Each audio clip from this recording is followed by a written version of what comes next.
The New Forest has the highest concentration of ancient trees in Western Europe. Some of the oaks here date back more than 600 years.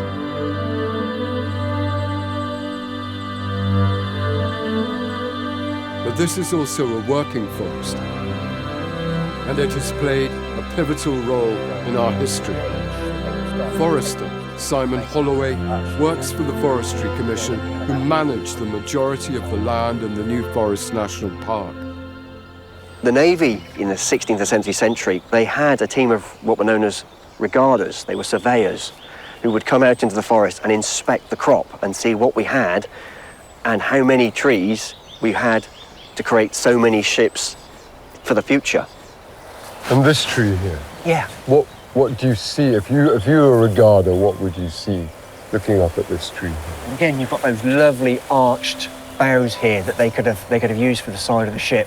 You've got a lovely V there that you could have probably used as like a bracket. And you've got that natural sort of V-like structure with the fibres of the tree running together and joining naturally. So you've got a lot of natural strength in that. You didn't have to make it. It was there already. Oh.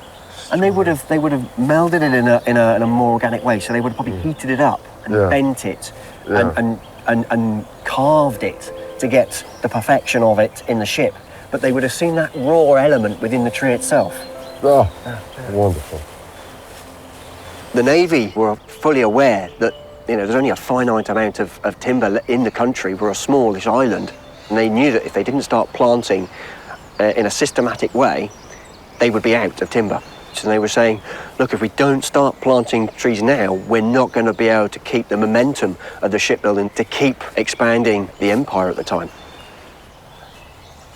I look at these trees and I think, this is natural, but have human beings had a hand in the shape of that tree there?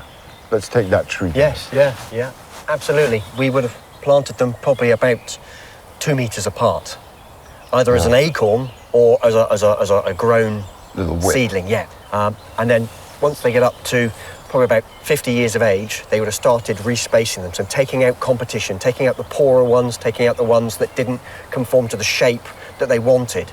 So they would nurture them, just like you would nurture a vegetable plot and respace your carrots to get the ones that you want. Yeah.